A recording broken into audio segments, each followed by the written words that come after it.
I was talking about, does politics really need people like you at the moment? Because so many leading politicians are from privileged backgrounds.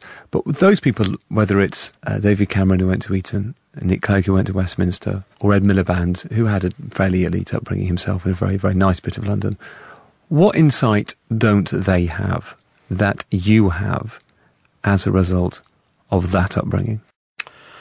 Well, I'm not trying to cut myself out as someone special, because other people would know this, but you never forget hunger. You never forget real hunger. When you talk about people being hungry, or you talk about people living in poor conditions, if you've actually done it yourself, you never forget it. Never forget it. I've never, say in the book, that feeling of constant hunger is something that just gnaws away at you all the time. What is it like? Well, you know, we used to get, I was saying there, but my mother's speciality was stale bread floating in Oxo, because that was the only thing she could provide sometimes. And you would read books. I would read these Enid Blyton books. You know, reading was my kind of great escape from all this. And I just read over and over again the kind of big teas that they used to have at 4:00 in the afternoon, and then their supper, which was a term that was unknown to us around Notting Hill. And just reading about food was kind of, it actually made you hungry, obviously, but actually gave you some comfort. And that's what it's like to be hungry. You actually think about it almost every waking minute. You think about food and how you can get hold of food.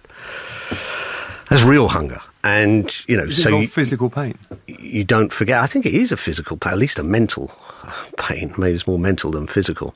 So you understand that. You understand how people living in crowded conditions, people living in poor conditions. You understand more about what it's like for a single parent. I mean, sometimes single parents are demonised as if it's, you know, somehow a scourge on society. So I wanted to defend that.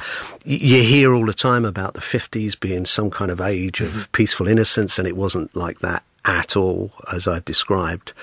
What happened to the West Indian immigrants who come into Notting Hill? I mentioned the race riots and the murder of Kelso Cochrane. All of that, you know, belongs to an age where there was a brutality about life. A brutality. And a current of violence. And a current of violence. And violence. You saw violence all the time. Fights outside pubs, fights between women. You know, it was an undercurrent of violence all the time.